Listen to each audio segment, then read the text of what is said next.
Ladies and gentlemen, good day and welcome to the Mindtree Q2 FY23 Earnings Conference Call. Please note that this conference call is being recorded.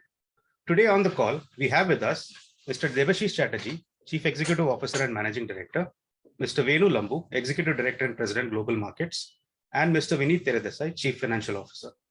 We will begin with a brief overview of the company's Q2 FY23 performance, after which we will open the floor for Q&A. During the call, we could make forward-looking statements. These statements are considering the environment we see as of today and carry risks and uncertainties that could cause our actual results to differ materially from those expressed in today's call. We do not undertake to update any forward-looking statements made on this call. I now pass it on to DC for his opening remarks. Thank you, Vinay. Good evening and good morning to everyone on the call. We are pleased to report yet another quarter of robust performance to round off the first half of the year on a solid note. For the quarter, our revenues were $422.1 million, up 7.2% sequentially in constant currency. We have now delivered 7 consecutive quarters of more than 5% growth in constant currency. In line with our goal of profitable growth, we delivered a healthy EBITDA margin of 21%, despite having completed our full wage hike cycle during the quarter as planned. This was our 8th consecutive quarter of more than 20% EBITDA margin. Our order book, comprising a healthy mix of annuity and transformational deals, stood at $518 million, up 44% year over year. I'm particularly pleased to report that our H1 signings crossed $1 billion for the first time in our history. Our industry-leading performance underscores the strength of our strategy and the breadth of our capabilities in addressing the full spectrum of our clients' digital transformation goals, ranging from efficiency to innovation. For enterprises across sectors, regardless of where they are in their business transformation journeys, technology-led interventions to improve customer experience, boost revenues, and optimize costs continue to be integral to growth and competitiveness. Digital transformation is about much more than technology today. It is increasingly about the differentiated experiences and outcomes that technology can enable across the value chain.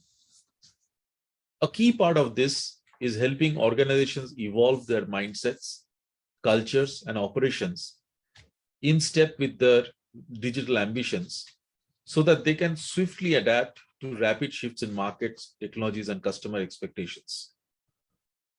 The continuous transformation agenda is largely independent of market cycles and continues to create long-term opportunities for us.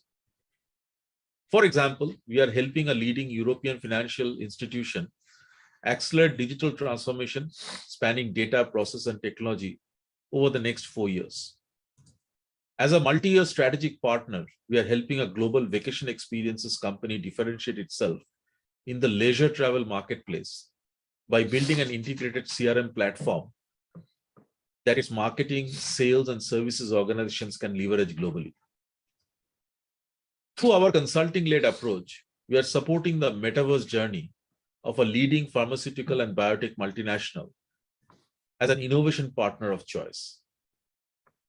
We have helped one of the largest healthcare services group in Asia optimize its blockchain-based pharmaceutical supply chain traceability solution with capabilities around electronic product information, cold chain monitoring, and API standardization.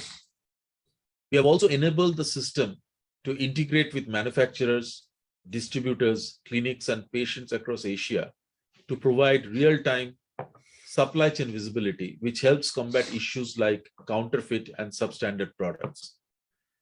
We continue to strengthen our position as a partner of choice with clients looking at digital transformation as an enabler of not just healthier revenue streams, but also increased efficiencies, profitability, and business optimization. For example, we have been selected by a European security products company as its primary IT partner for a multi-year managed services deal, where we'll deliver global cloud and digital workplace transformation services to drive digitalization and standardization across the company. A leading digital marketing and loyalty management company has selected us for a multi-year deal to provide application support, testing, and infrastructure management services across its customer-facing and enterprise application suite for improving business agility, responsiveness, and outcomes. A global asset manager has chosen us as a preferred partner for a multi-year application maintenance and support program to help it drive business transformation and optimization by leveraging our extensive experience of working with the world's top asset management organizations.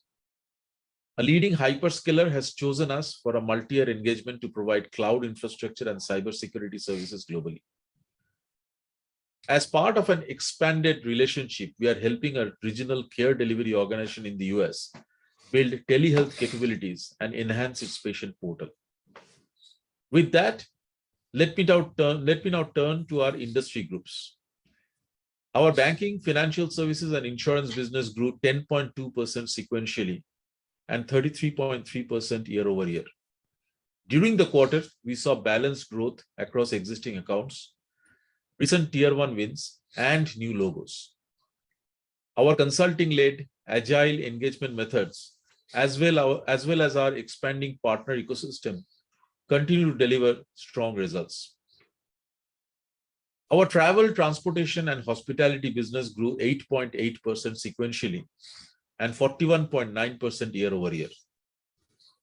Our diversification strategy continues to contribute to the growth of this business as clients increasingly rethink their business models and transform their organizations to deliver differentiated services and experiences. Our communications, media, and technology business grew 4.3% sequentially and 23.3% year over year. With our extensive experience in product engineering, we are supporting clients across the entire product lifecycle, encompassing design, development, quality engineering, and support.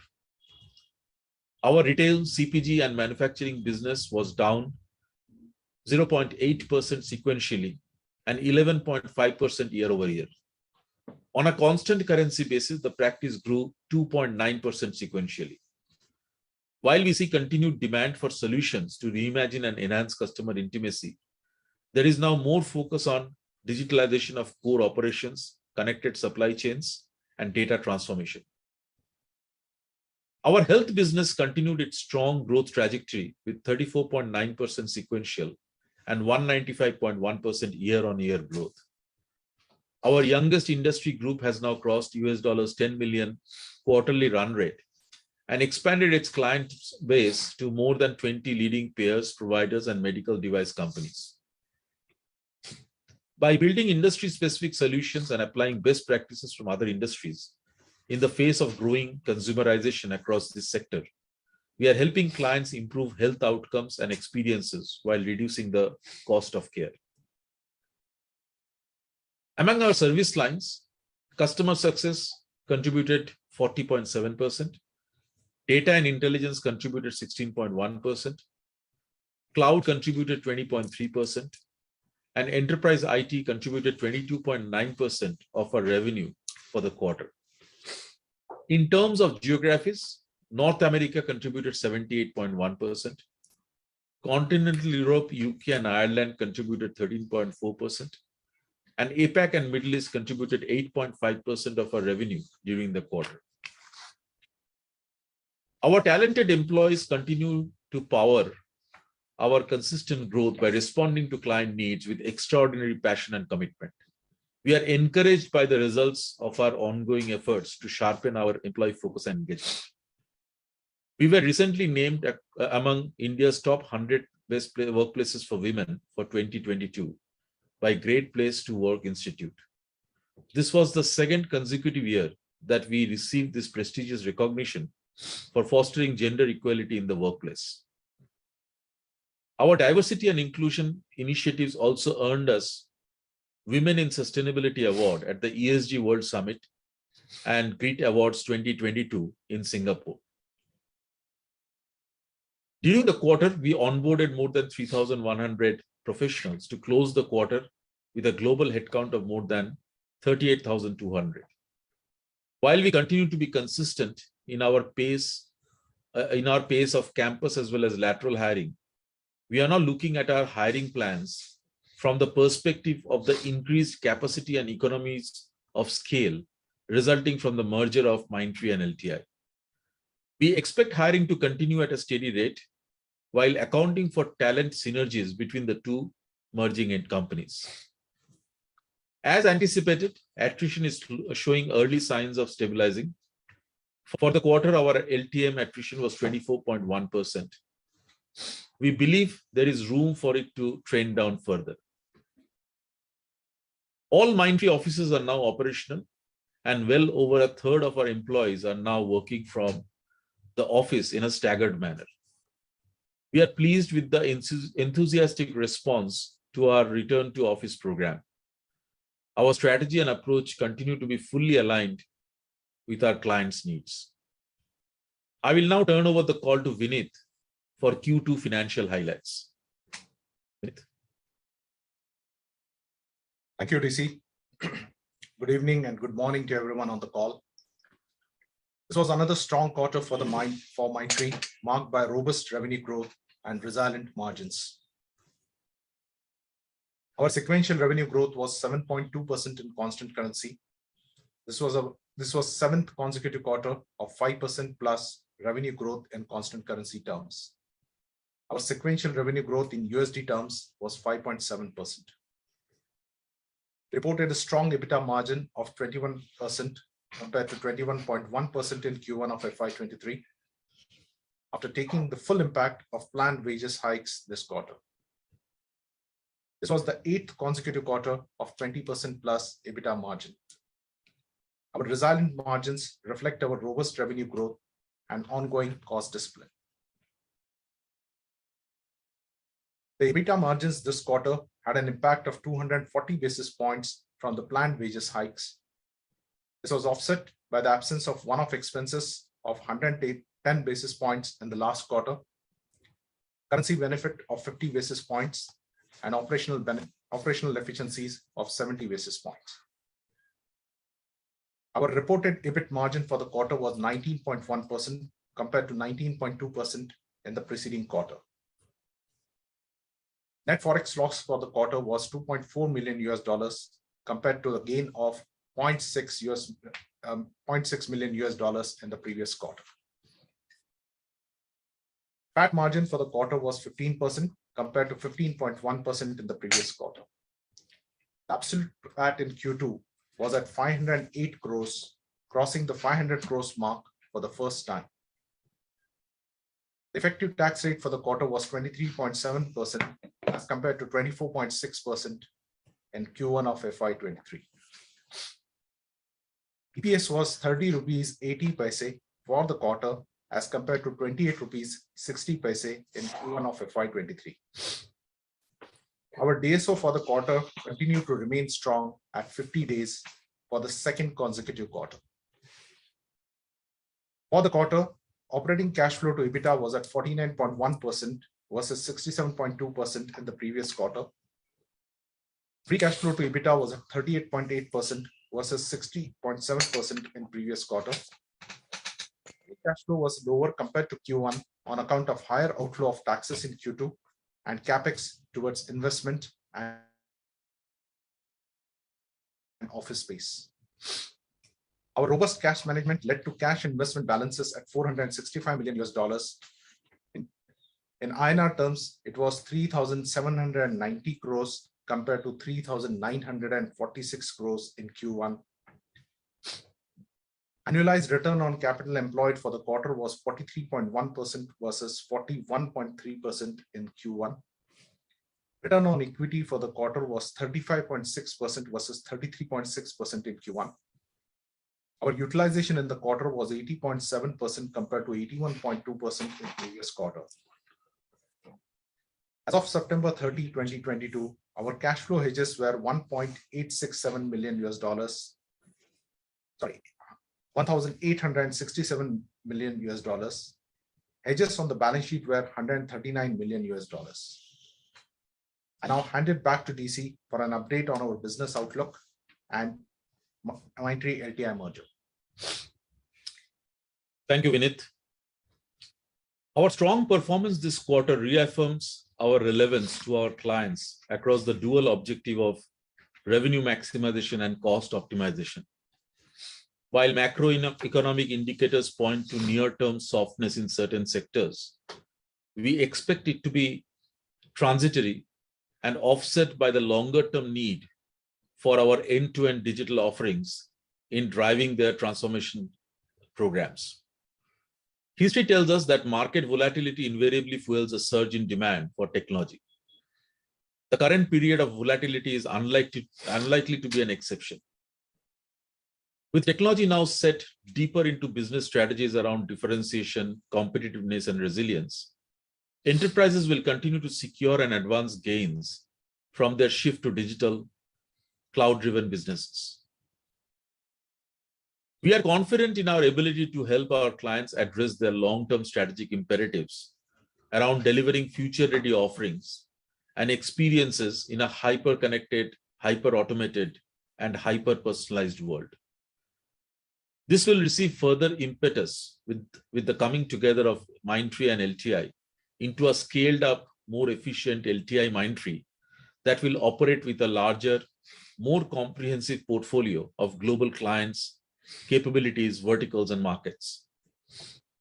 We are in the last leg of regulatory approvals and expect to close the merger before the end of this calendar year.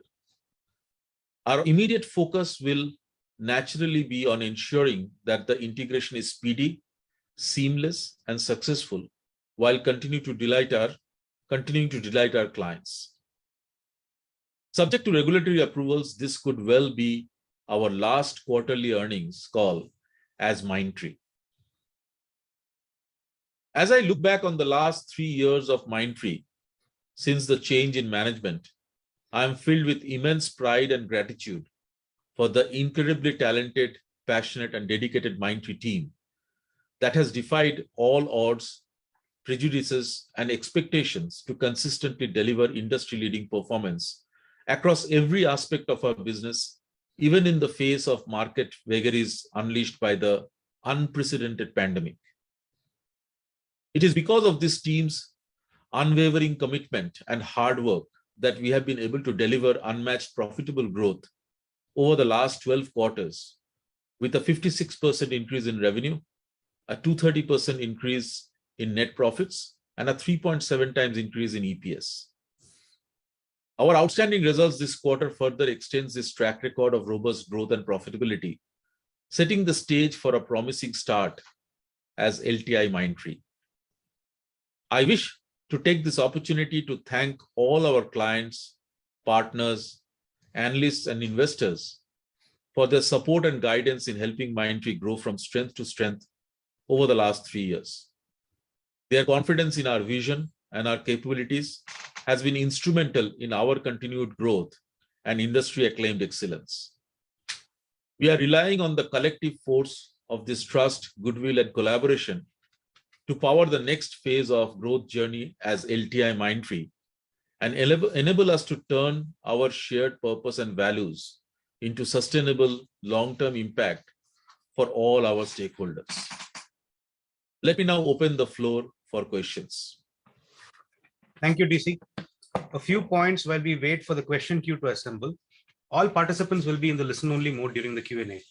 If you would like to ask a question, please use the raise hand option on your screen. You will then be prompted to unmute your line. Please state your organization's name before asking your question.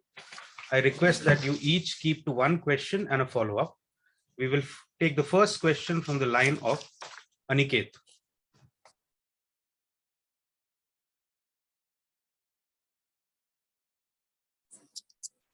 Hello, hi. Is my voice audible? Hello, hi. Is my voice audible? Yes, Aniket. Yes. Yeah, hi. Thank you for the opportunity. I just have two questions. I wanted to understand the composition mix of your TCV. I mean, how is the mix of pipeline in terms of composition, large, mid, and small size? And just wanted to understand, have the deal tenure increased and shifted more toward cost optimization deals? So Aniket, at a broad level, the mix is it's a good mix of both deals towards efficiency or cost optimization, as well as deals towards revenue maximization, and both of them require a lot of digital transformation capabilities. And specifically in terms of the TCV that you see in the last 2 quarters, there are quite a few multi-year opportunities that we have closed, and that's why that's why you see the healthy, the robust order book in the last 2 quarters, and that's how we see a 1 billion order book in the first half of this fiscal. Thank you. One last question, actually, just wanted your outlook on manufacturing and CMT vertical, and what's the discussion going on pricing front? I'll let Venu answer that. Venu? Sure. Thanks, TC. I hope I'm audible. Right. So, I think with regard to, the manufacturing vertical, as we all know that, the post-pandemic, there were supply chain challenges. There were challenges of, productions running full capacity and so on. I think, those issues are behind our back. But having said that, there is always, the inflation impacts and, the cost of money changing from where we were last year at the same time. So I think, as an industry, it is going through its own transformation. But the good news for us as a technology service provider is that there is so much to do, in that sector in terms of digital transformation, right? Whether it's to enable the products that's got manufactured to the direct consumer or to the customer, or increasing their efficiency in supply chain and so on, so things. So from that point of view, the opportunity is still very high, and very, bullish about that sector. Look, I think the price part of it's pretty common across all sectors. So I really don't want to pick up manufacturing as one where there is a differentiated pricing approach or something. I feel at all times we had to be competitive to the solutions and to the proposal to the customer. Same thing with regard to the tech sector as well. The only commentary I would make on the tech sector is that we are also closely watching that sector, right? I mean, that's a sector which has invested heavily during the pandemic time and post that, and it's a sector which drives a lot of innovation, that impacts cross industry as such. So we are reading the same kind of developments in certain companies as you all read about it. So I would say at this point of time is just wait and watch in terms of how the tech sector would sort of respond to some of the macroeconomic headwinds that all the sectors are facing for. So I think it's too early to call out any specific trend or any specific pattern, whether it's regard to the opportunities or even with the price. Thank you. Next question is from Vibhor Singhal.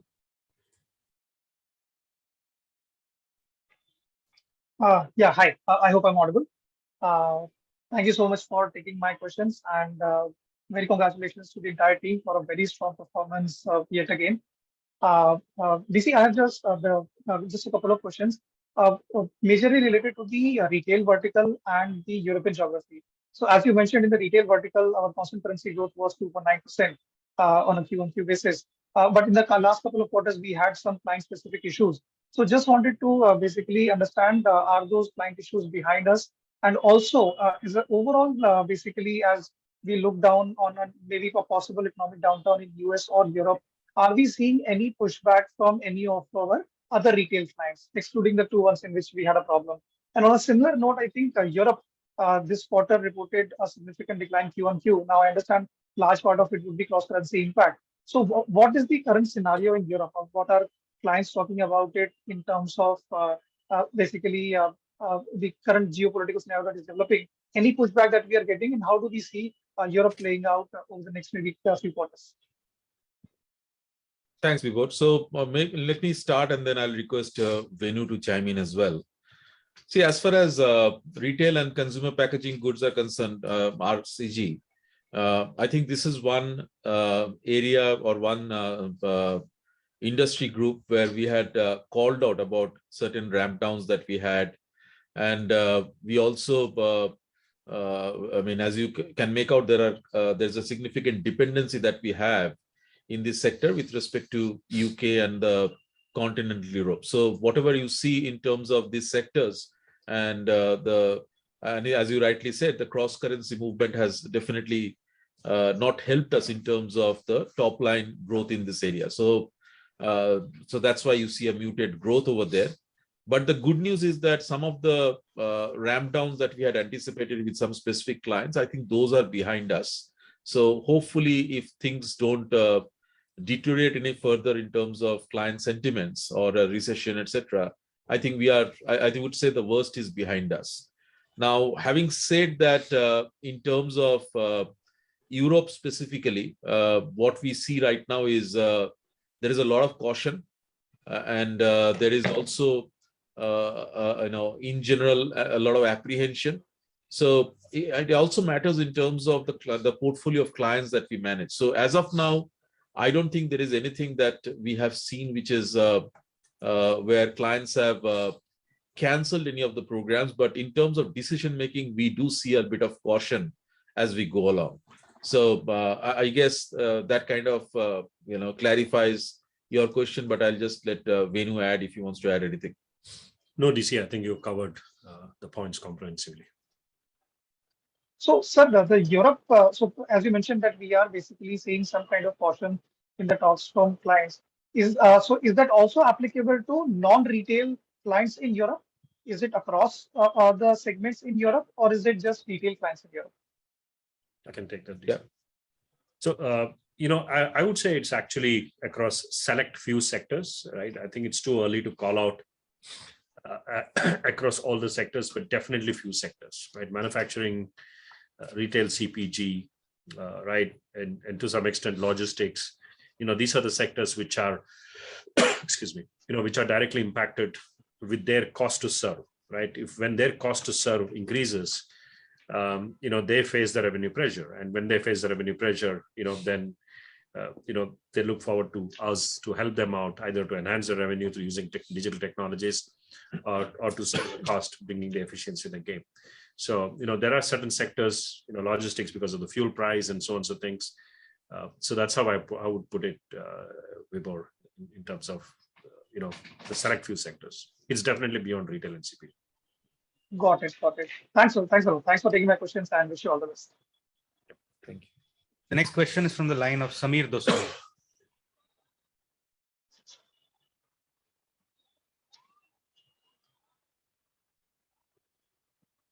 Samir, you can go ahead with your question, please. Can you hear me? Yes. Yeah. So congratulations on a good set of numbers. Just to understand this whole utilization part. So our utilization is in this quarter has been on a if I compare it on a historical basis, it's at a low. So do you see any benefits from here? That is one. And second, can you give some color around fresher program? How much is the target, and how much have we hired and deployed? If you can just throw some light on that. Thanks. Yeah. So Samir, in terms of the utilization, I think so. We have mentioned this in the past that at this point of time, there is no material change that is happening between quarter on quarter basis. It in some quarters it sort of drops down, and some quarters it is up. But we anticipate in the short run it to remain in this 80 to 82% range from a forward-looking perspective. And can you just repeat the second question? On the fresher, what is the kind of target we have? The fresher hiring as well as the fresher deployment continues to remain extremely strong, and that is has been one of the successful parameters for us, which has allowed us to keep our cost base low. But I would call out that sectors like CMT, sectors like TTH, etc., and particularly the contracts whereby we are able to execute it on a fixed price basis. I think so those are the areas whereby we are able to significantly deploy. In some cases, we have almost 70% of our population, fresher population, getting billed in less than 45 days after their completion of the training program. So A lot of these things are progressing as per the plan that we had laid down when we started off on our trading strategy. Understood. Can you just, yeah, sorry. Just to add on to what Vineet said, Samir, and as I said mentioned in my prepared remarks, we are in the fag end of the merger. So we are expecting that we should be able to, if everything goes fine with the regulatory approvals at the last final leg, we should be able to close out within this calendar year. But keeping that aspect in mind, we are also, in terms of our overall talent supply chain, there's a lot of integrated planning that we are doing across the two organizations. So that also will kind of dictate some of the strategies as we go forward. Understood. And also just just to understand your revenue visibility, how much of your revenue, if you can just throw some give us some understanding, what part of your revenue would be on the basis of past orders that you have received, and what part of the revenue would be something which you have won during the quarter and you're executing during the quarter, so that we get some revenue visibility? Sorry, the TCVs, is it? Yeah, look, if you look at the book and bill ratio, historically, we have been around 1.2 kind of a book and bill ratio over the last few quarters. It varies a little bit here and there, but I don't see that book to bill ratio has changed anything with regard to that, right? So, that sort of sums up that there is no material difference. Though we have clocked a very high TCV number this quarter, and for the first half, $1 billion TCV, but the book to bill ratio is the same because of the nature of the project and the kind of scope that you pick it up. And average tenure has more or less remained same over last few quarters, or if you can just give some color? Well, it's the same. Look, we always had a good mix of, and multi-year annuity kind of contracts, plus also the transformation projects, which were more based on the scope rather than the duration, right? Some of them were 12 months, 18 months, and so on, So that mix also hasn't changed much. Okay. Thanks for answering my questions. Good luck. Great. Next question is from the line of Abhishek Bhandari. Thanks, Vinay. Good evening, DC, Venu, and Vineet. Congrats on early Diwali in terms of performance. So DC, you mentioned at length about multiple times about the advanced stage of merger and likely possibly by December end, and also trying to integrate the supply side by working closely with the other group. If you could also help us understand what kind of organizational changes you're planning between the two companies. Are you looking at some kind of dual structures to accommodate the leaders of both companies? Your thoughts will be appreciated. Yeah. So Abhishek, I may not be able to exactly give you the answer that you are probably asking, but let me tell you that we are in the final stage of the regulatory approvals, and probably we may not be able to share the exact details till we are closed on the regulatory approvals. But I can tell you that in terms of how we will be operating, how we'll bring the synergies, and as you know, this whole merger is done with a view that we can create more synergies across the market. So the organization structure that is required to help us in terms of the synergies, in terms of cross-selling, upselling, in terms of industries as well as service lines, all those things are pretty much decided and designed by the steering committee that we had formed. So as soon as the regulatory approvals are all closed out, I think we should be able to share all the details with you. But it is probably not fair to share that at this point of time. But the good news is we are not very far away from doing that. But I think I just want to give you the assurance that everything is planned out in terms of how we will be focusing in terms of the market and how it can be helping us in terms of the creating more synergies in terms of revenues. And collectively we will be having around 700 clients across the two companies, and with only a handful of 10 clients which are common. So which means that the capability or the ability that we'll have to cross-sell and upsell, leveraging that new organization structure, will be fairly significant. Thank you, DC, for that one. DC, my last question is, around your deal wins. This year, it was, in this quarter, it was unusually high. Typically we normally see, a good dip between Q2 and Q1. So my question is, were there any, advancement of certain deal signings or spillover from last quarter? And do you think this run rate, which is now kind of come towards 500 mark, is sustainable, given, as you said, the demand for technology in your view is only increasing and not going down? First of all, let's understand one thing, Abhishek, that when you talk about deals, and again, I had mentioned in my prepared remarks that we typically see two types of deals. One is where clients are trying to maximize their revenues, and the other one is clients are trying to look at the efficiency side of their business. And as a partner, I think it's very important that we can play on both the sides. And in the last 2 quarters, we have seen that some of the clients who were focused on more discretionary, more transformation, they are also now talking about how can we look at efficiency side as well. And typically, if you see the deals which are on the efficiency side, they tend to become a slightly longer tenure. So what you see in the deal mix today in this quarter or the last quarter is a good combination, good healthy mix of transformation as well as some longer tenured annuity kind of deals which are more on the efficiency side. And now it's something that we feel that we are in a very good position to service our clients in both these areas. And the kind of sentiments that we see right now, our view is that at some point of time, clients may look at more efficiency deals as we go along. So if that continues, then our order book also will remain healthy. But it's difficult to call out exactly the way, quarter to quarter order books may vary. But we have always maintained that when we look at order book, it's not a quarter to quarter phenomena. It's an overall yearly phenomena. And you need to also look at, we always look at what is the overall order book for the full year. So from that perspective, we are confident that, we are on track for the full year. When you want to add anything?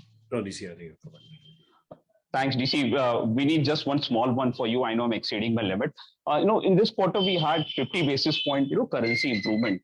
That, appears to be slightly lower, given that, most of the larger caps, had similar kind of improvement because of currency with a higher European exposure. So I was wondering, is this 50 bips, and if you could explain the maths, around the 50 bips in the ballpark way, given that, our US is actually higher than many of our peers. Yeah, when I say 50 bips is the net impact on the P&L. So on the one hand side, with the dollar strengthening against the rupee, you got a cost benefit. On the other hand, dollar strengthening against some of these European currencies had a impact on your revenue. So the net impact of the negative hit on the revenue plus the positive impact on the dollar strengthening against the rupee has given us the net benefit. That's how that net 0.5% is coming. Okay, thank you, and all the best, and happy festive season to all of you. Thank you. Thank you. Wish you the same. Next question is from the line of Sulabh Govila. Yeah, hi. Am I audible? Yes. Yeah, thanks for taking my question. So firstly, on the deal wins again, which is a very strong number that we've reported this quarter, just trying to better understand, was there any mega deal included in this number that we provided that led to an uptick, especially in the light of the comments that we made earlier that there is caution in some select sectors in the decision making? So that caution is something that we've seen in this quarter, and that is how the deal is panned out, or is something which will pan out in the coming quarters? Yeah, look, firstly, in terms of, the deals that are contributing to the $500 million, as I said, it's a very good mix of annuity and transformation deals. And we did announce few deals as well, both as part of the DC's, opening comments, as well as even in the, the various press releases that we did during the quarter. So it has come across all the sectors. Travel, hospitality sector, we closed, some good deals over there. There are a few deals that was won in the BFSI space, and so was on the on the media and tech space for us. So it has been sort of a broad based where we got these deals for.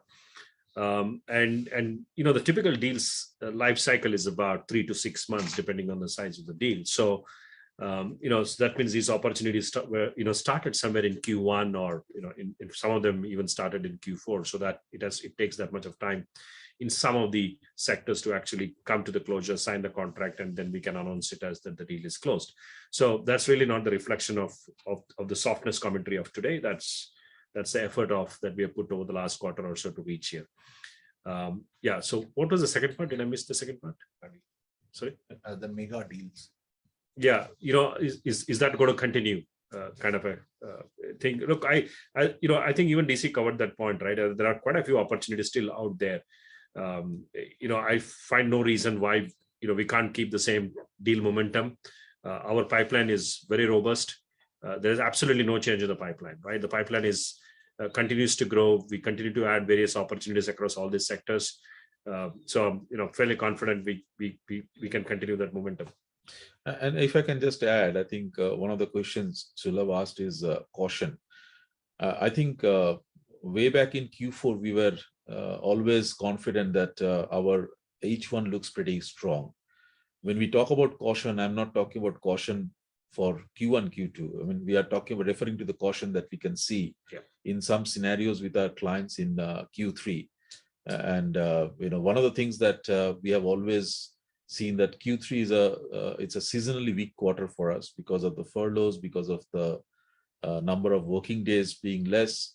And on top of that, we do see some caution where some decision making that kind of getting delayed. I don't think I will say that clients are canceling their programs, but they are definitely getting a little delayed as we go along. And that's pretty much across multiple sectors. So that's the caution that we are talking about. Sure. Thanks for the comprehensive answer. Just a quick follow-up on the pricing of these deals, given that in the past couple of quarters, you guys have seen some pricing uptick in the newer deals that you signed. Is it fair to assume that the pricing on deals would be the newer pricing that you've generally seen? Look, I think for the niche skills, we are actually commanding a good price, I would say. So I don't think there's any pressure with regard to the price points on those digital skills and the niche skills. So there is also an appetite from the client to actually, give us a few extra points on that.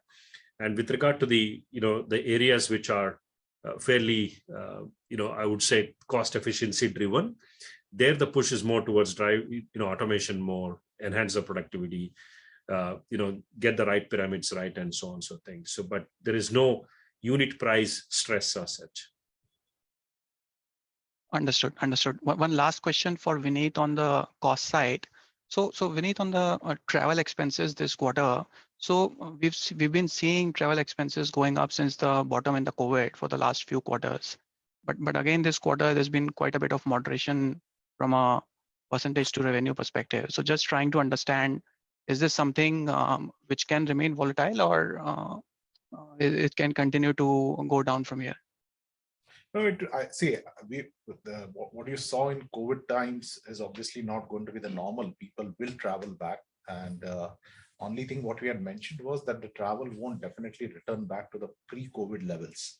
So we are seeing some uptick now. There is definitely given the competitiveness that we need to maintain, there are places where people need to travel.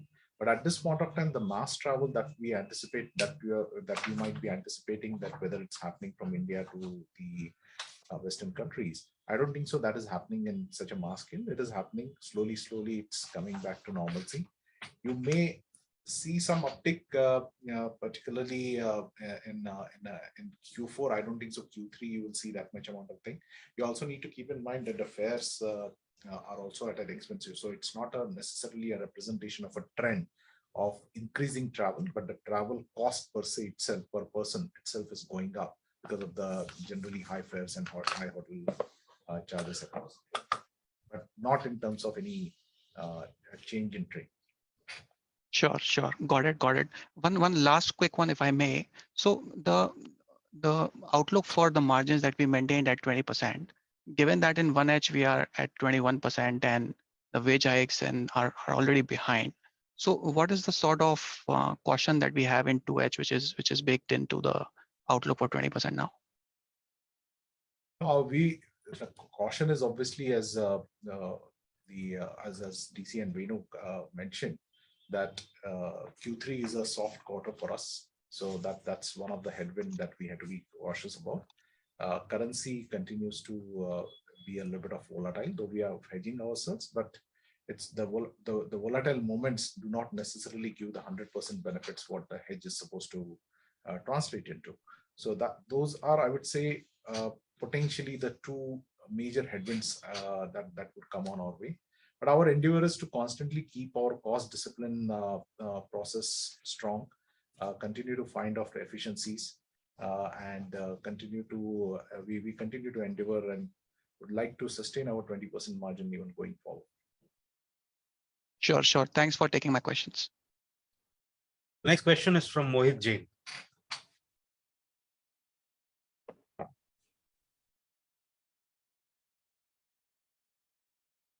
You can go ahead with your question, Mohit.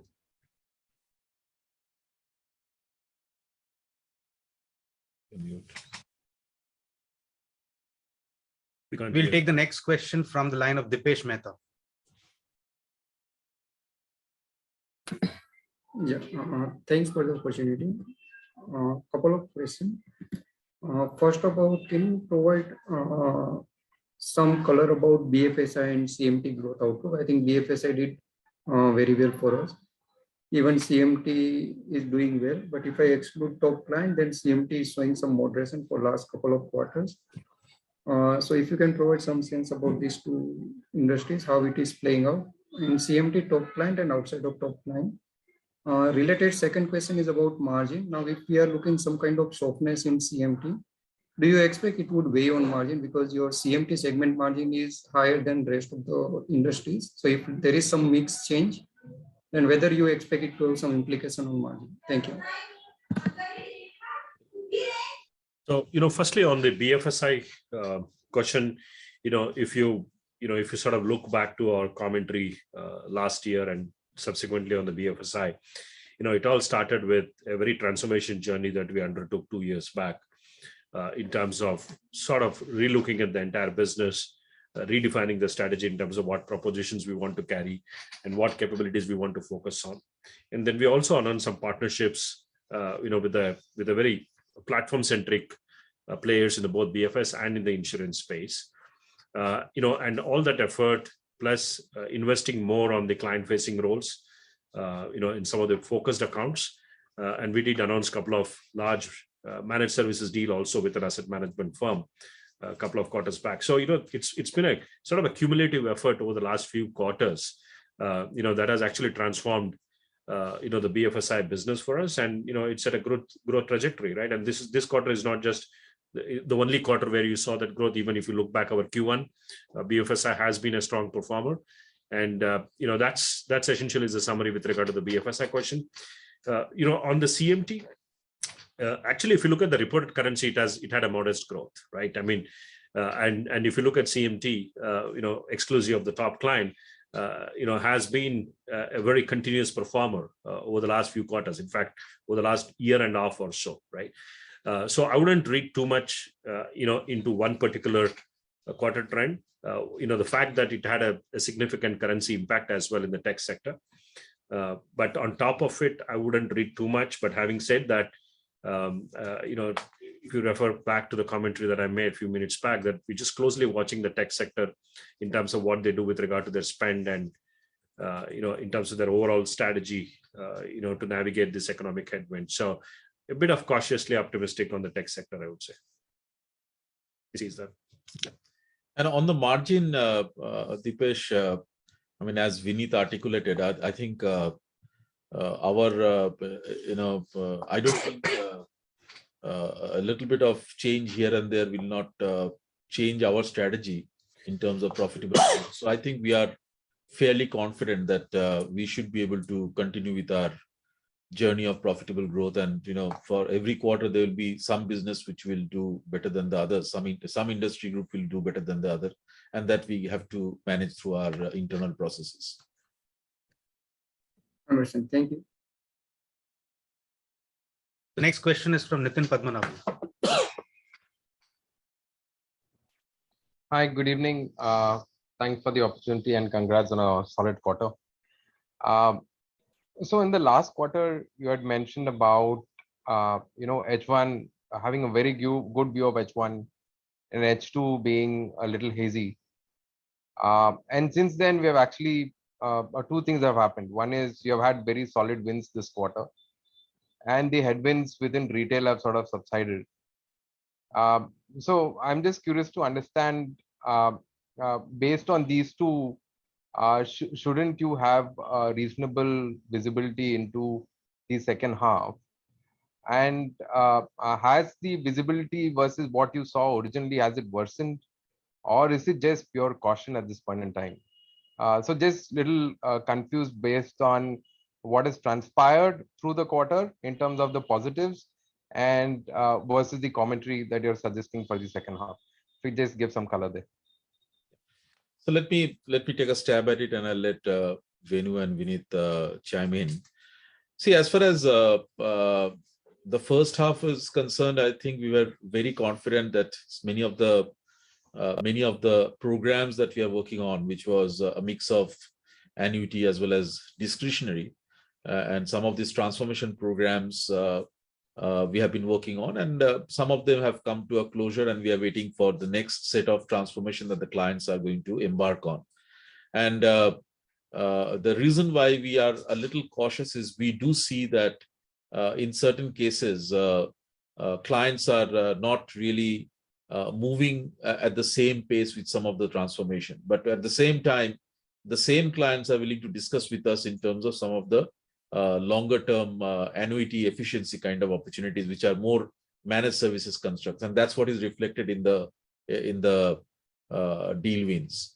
Now, as far as Q3 and Q4 are concerned, it is a bit of a caution, because every day there is some news that comes up which is unsettling. But having said that, our focus is the portfolio of clients that we are managing. I mean, even within the same industry, you cannot say that two clients within the same industry are behaving the same way, because every client is at a different stage in their journey of transformation.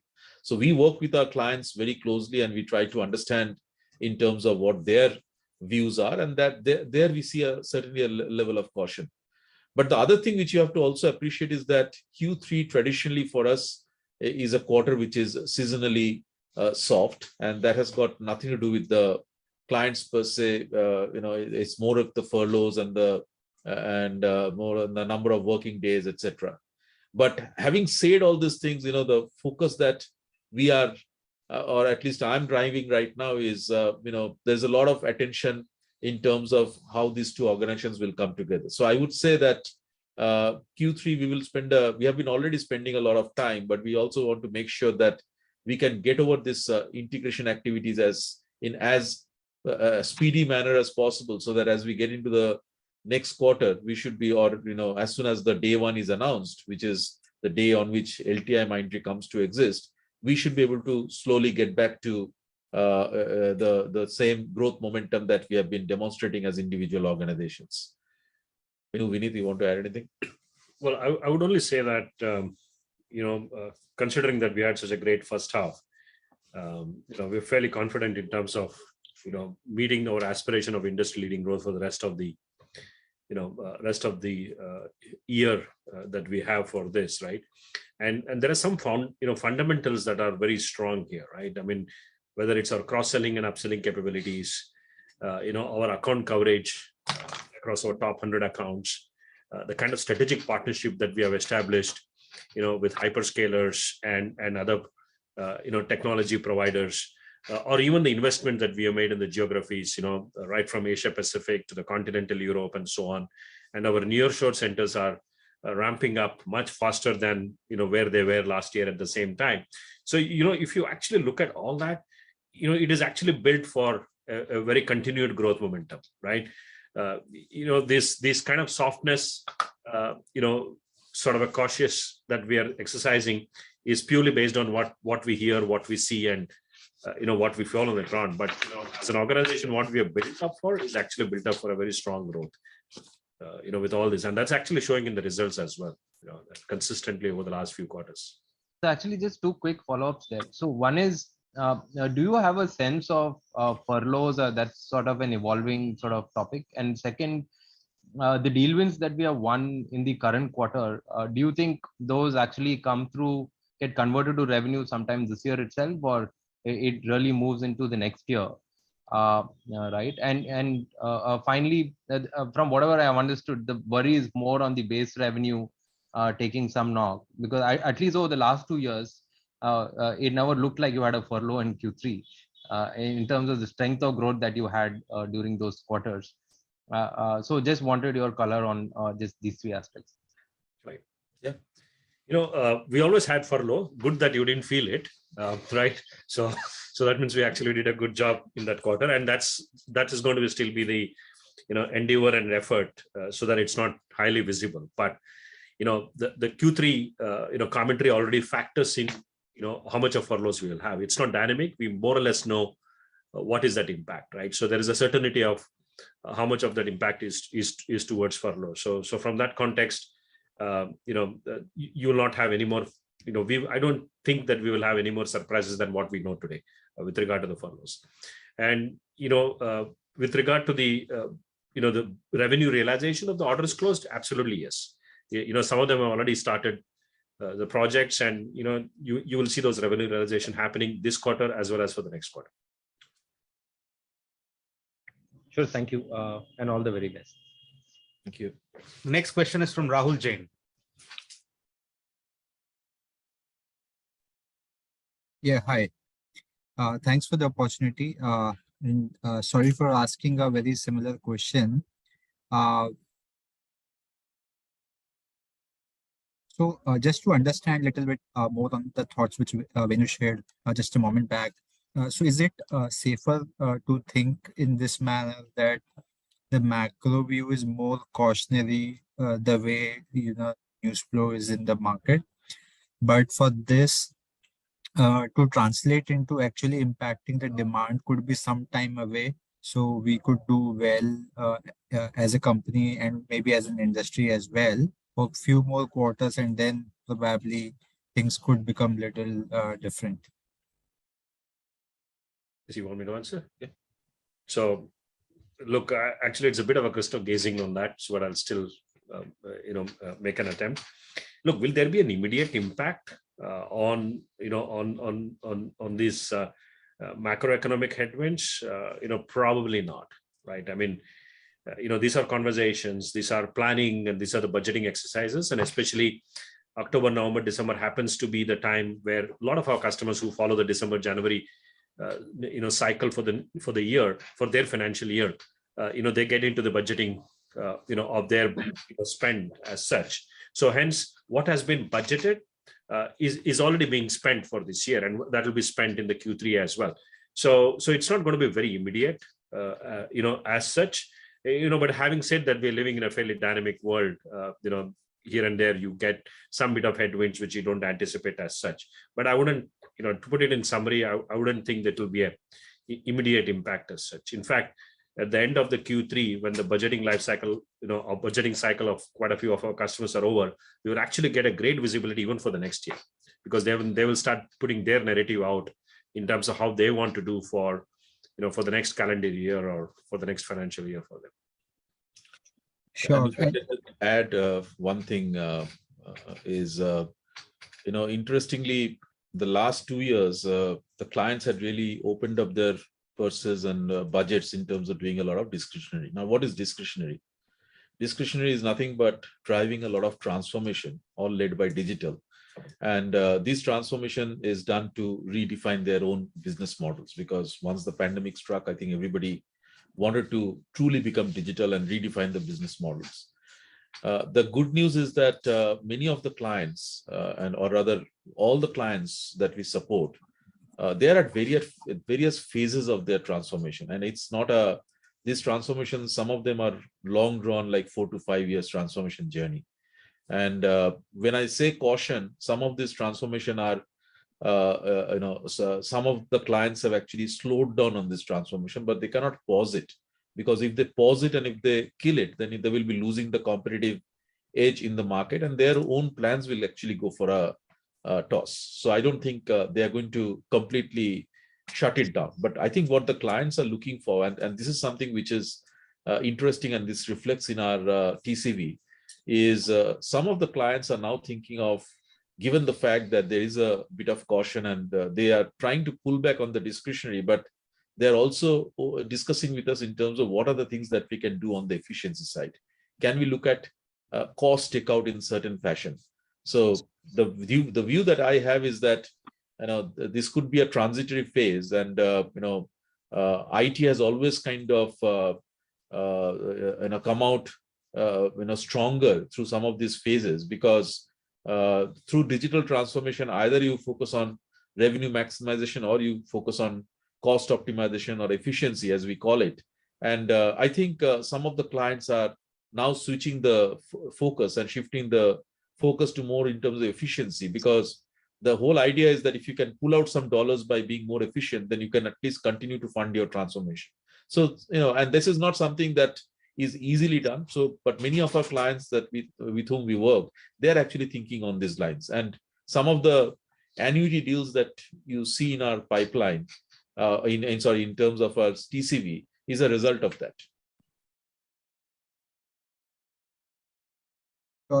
Sorry, if I could add a bit more. So we shared a bit of view in terms of where we could potentially see some weakness on a relative basis, be it in terms of geography or vertical. But is there any other vertical that we could highlight can do much better and cover that accelerated trend versus, let's say, last 6 months? Yeah, look, I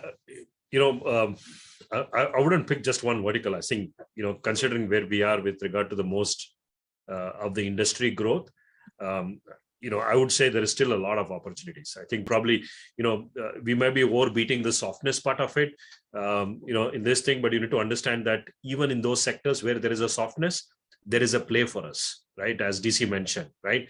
When there is an efficiency play, that's a big opportunity by itself, right? Wherever there is a play. So, I would think about substituting with some other sector if there is no play, right? So I just want to call that out separately to say that just because there is a soft net, that doesn't mean that there is no play for us. In fact, there may be much bigger play, to address that opportunity. Sure. Got it. I understand we are up on the time. Just quick one, if I could squeeze in for Vineet. You said about how on a staggered manner we have weekly working in all our center. Is there any cost headwind we should count in for in near term towards that, or most of it is already baked in from a run rate point?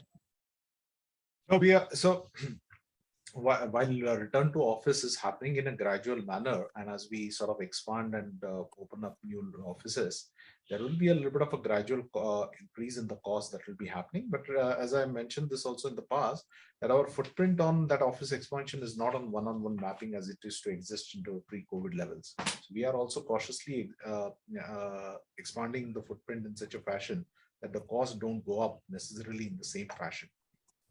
And within the office also, we have secluded areas whereby people come. It's not like the entire office becomes operational. So yes, you'll see cost going up, but not in the same scale as what it was probably in the pre-COVID levels. Understood. Thank you, and best of luck for the time here. We'll take the final question from the line of Manik Taneja. Thank you for the opportunity and congratulations for the solid performance. So DC and Vineet, I just wanted to pick your brains. We are just trying to reconcile the revenue growth that we've seen in the current quarter. Our headcount addition is far more muted than we have seen in the recent quarters.